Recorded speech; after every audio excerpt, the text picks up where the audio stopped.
Muy buenos días, soy Álvaro Serna Ortega, investigador en la Universidad de Málaga, y junto con mis compañeras Andrea Moreno Cabanillas y Sonia Moreno Sánchez hemos preparado esta comunicación titulada El poder de los grupos de interés en la Unión Europea, impacto del personal acreditado en la formulación de políticas, para presentarla en la segunda edición del Congreso CECOMEU. Por supuesto, antes de proceder con la presentación en sí, nos gustaría, tanto por supuesto en mi nombre como en el de mis compañeras, agradecer a los coordinadores de la mesa, a la organización del Congreso por permitirnos presentar nuestras investigaciones y por el desarrollo en general del Congreso. Aquí planteamos inicialmente un índice con la estructura de la ponencia, que bueno, incluye una introducción, el planteamiento de los objetivos, la metodología, los resultados y las conclusiones. Bien, a modo de introducción, nosotros lo que en la parte teórica que queremos poner énfasis es en el papel de los grupos de presión en el proceso de construcción europea. Es decir, los grupos de presión o lobbies pretenden ejercer influencia en el contexto de la entidad supranacional. Y esa influencia se ve condicionada por infinidad de elementos. Los elementos se pueden catalogar en función de si son internos a la organización, de si son externos a la organización, de si son dependientes a contextos específicos, de si son independientes a contextos específicos, y uno de ellos, concretamente un elemento interno a la organización e independiente de los contextos específicos, que es el acceso, bueno, identificación y acceso a las autoridades públicas, es una de las cuestiones que ejercen condicionamiento potencial sobre la capacidad de influjo de los lobbies. Y esta investigación se centra en esa cuestión, se centra en el acceso de los lobbies a las instituciones europeas. Tanto es así que el objetivo principal es analizar la distribución, origen y especialización de las personas acreditadas al Parlamento Europeo en los principales grupos de interés, por supuesto, no en cuanto a términos presupuestarios, sino en cuanto a la capacidad de acceso a dichas instituciones a través de personas acreditadas al Parlamento. Se pretende, por tanto, identificar los patrones de representación, influencia y diversidad geográfica en función de las 13 categorías organizativas que ahora comentaremos a continuación, que se establecen o bajo las que los grupos se pueden adscribir al registro de transparencia. Por lo tanto, la investigación es exploratoria y tiene un enfoque metodológico eminentemente analítico-descriptivo. Se analiza el contenido de los formularios de adscripción de los grupos al registro de transparencia y para la muestra, en cuanto a la muestra, nosotros hemos seleccionado los principales grupos en términos de personal acreditado al Parlamento Europeo en las 13 categorías de grupos de interés que hay en el registro de transparencia de la Unión Europea ahora mismo, en el año 2024. Por poner algunos ejemplos, las categorías, digamos, más frecuentes en el registro son empresas y grupos y organizaciones no gubernamentales y entidades similares. Bien, nosotros, como hemos dicho, queremos analizar tanto el componente geográfico como el número de personas acreditadas en término medio o en cuestiones generales de los principales grupos de cada categoría. Bueno, vamos a irlas comentando brevemente una a una. En cuanto a las consultorías profesionales, el promedio de personas acreditadas por grupo dentro de los principales grupos es de 46 profesionales por consultoría y los países, perdón, principales entre estos grupos son Bélgica y Estados Unidos.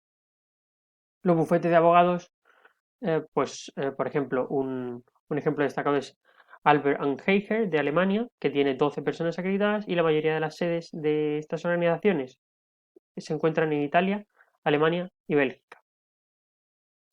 En término medio, bueno, en término medio no, en análisis general hay entre 2 y 12 personas acreditadas en los principales bufetes de abogados con acceso al Parlamento Europeo.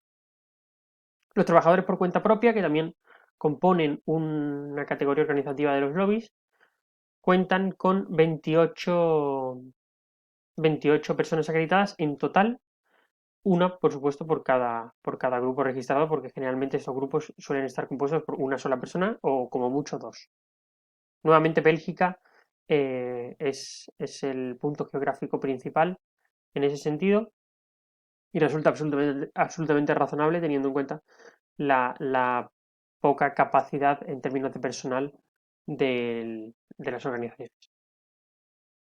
En las empresas y grupos también se observa un valor, un rango de valores entre 9 y 19, con un promedio de 12 por organización, y dominan los países angloparlantes, Estados Unidos y Reino Unido. Sobre todo se destacan empresas relacionadas con industrias farmacéuticas, químicas, físicas, espaciales. Las asociaciones comerciales y empresariales muestran también un número muy elevado, con un promedio de 20, y destacamos en ese sentido el Consejo Europeo de la Industria Química, el CECIC. El principal país de la sede principal de estos grupos, nuevamente, es Bélgica, al igual que sucede con los sindicatos y asociaciones profesionales, que en ese caso el promedio es de 9 personas acreditadas por cada grupo. Y como ejemplo nosotros hemos querido destacar la Confederación Europea de Sindicatos, que es una organización muy grande que agrupa infinidad de sindicatos en el contexto internacional dentro del marco común europeo. Las ONGs, plataformas, redes y organizaciones similares muestran un promedio de 21 personas acreditadas entre los principales grupos. Nuevamente Bélgica, en este caso de manera aplastante, presenta una mayoría representa la localización geográfica de una mayoría de las sedes, y nosotros destacamos la Oficina Europea del Medio Ambiente. Los think tanks y grupos de investigación y las instituciones académicas muestran valores más bajos, los comento junto porque evidentemente están relacionados, y la distribución geográfica está mucho más repartida entre países de la Unión Europea. En el caso de los think tanks, el rango es entre 5 y 7, y en el caso de las instituciones académicas entre 1 y 7, destacando la Universidad de Granada, que es la institución académica con el mayor número de personas acreditadas al Parlamento Europeo, el mayor grupo de interés, con representación en el Parlamento Europeo. Las organizaciones religiosas muestran un patrón similar a los dos grupos anteriores, con un rango entre 1 y 9 y un promedio de 3, y el país principal continúa siendo Bélgica. Del mismo modo, las asociaciones y redes de autoridades públicas plantean un promedio de 6, y Bélgica y Francia son los países más frecuentes en ese sentido. Y finalmente, las organizaciones públicas o mixtas, con un promedio de 6, una distribución geográfica muy repartida, con una ligera preponderancia de sedes situadas en Alemania. Bien, nosotros hemos obtenido una serie de conclusiones. La principal podría ser que hay una relación directa entre la influencia y la capacidad de acceso a las instituciones europeas, en este caso concretamente al Parlamento.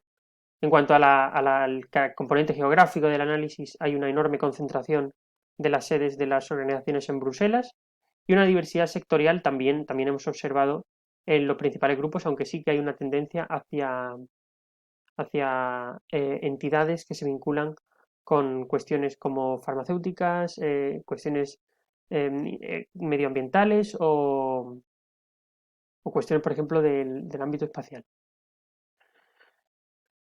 El número de acreditados como factor de efectividad se podría relacionar también como un elemento de futuras líneas de investigación, porque sería conveniente analizar si realmente esa capacidad de acceso guarda una relación con el éxito de la defensa de las demandas. También observamos una profesionalización del lobbying y, nuevamente, ya por finalizar, resaltamos la influencia de los recursos humanos y la necesidad de que esos recursos humanos posean un acceso estratégico, es decir, no es simplemente acceder a las instituciones o tener posibilidad de acceder a ellas, sino que haya un planteamiento estratégico que que secunde, digamos, las líneas de acción que se desarrollen. Y por supuesto, para ello es necesario tratar de fomentar al máximo la profesionalización en ese sentido. Esto es todo. Muchas gracias por su atención y espero que les haya resultado interesante. Un saludo y muchas gracias.